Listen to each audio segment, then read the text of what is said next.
Hello everybody, thank you for joining us for another edition of Tips and Tricks with Anglers Covey. My name is John Easton and I am the Director of Services here at the shop. We're joining you today on the beautiful middle fork of the South Platte River on the first day of fall. I can't believe it's fall already, but it's here. It's an absolutely gorgeous day and you can expect some pretty gorgeous days through the fall. Just be sure to check those weather forecasts. We're checking in with you guys today and giving you a little bit of a fall forecast on fishing in our area. So you may have noticed, but the temperatures at night and in the mornings are getting definitely colder. We're seeing frost on the ground up high early in the mornings. So that'll change kind of your game for going fishing. You don't need to be there at daybreak. You can wait a little bit. The sun needs to warm these water temperatures up a little bit to get those fish active and get the bugs active. So we'll kind of go through the whole South Platte system. We'll start down at the Dream Stream. Unfortunately, there's nothing really going on the Dream Stream. There's way more anglers than fish. And we urge you guys that are fishing up there, be mindful of A, the water temps, and B, if you do start seeing migrating fish, let them spawn when they're spawning. The Dream Stream has gone downhill in the past few years. It's been kind of abused, and some of us that have been around here for decades fishing that river, it's pretty sad to see it in the current shape that it's in. But there's some things that we can do. Don't fish to fish on reds. Leave those paired up fish alone. And honestly, don't fish it at night. If you can, refrain from fishing the Dream Stream at night. Let those fish have a chance to do what they came there to do. Otherwise, the numbers are just going to keep going down and it's going to get worse and worse and worse. It's probably the best wild brown trout fishery in the West, and we would love to keep it that way, but we need your help. So I'll get off that for now, but we'll go down the way there and go to 11 Mile Canyon. 11 Mile Canyon dropped today to 99 CFS, which is expected.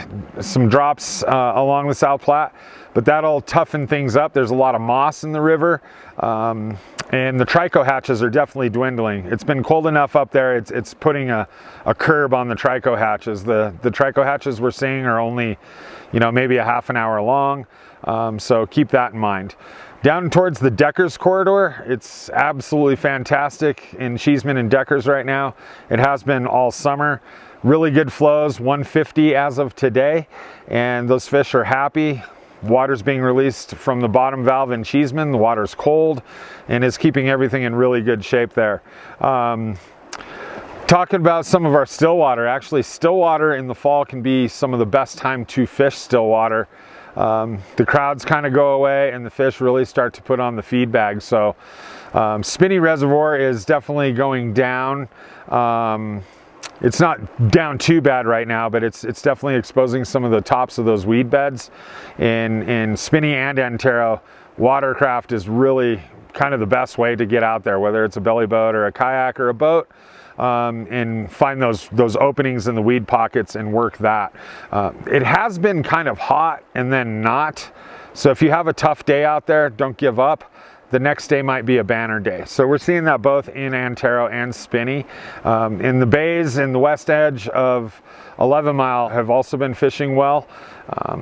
For stripping streamers, stripping midges, hanging midges, static nymphing, all that kind of stuff. Has been doing very well out there. So the window is definitely closing. If you guys are into high lakes, you probably have 2 weeks to start banging those out before it starts, freezing up high. So if that's on your list, you better get to it. We'll break off the South Platte for a minute now and go down to Pueblo, the Arkansas tailwater. So the flows have kind of been all over the place down there.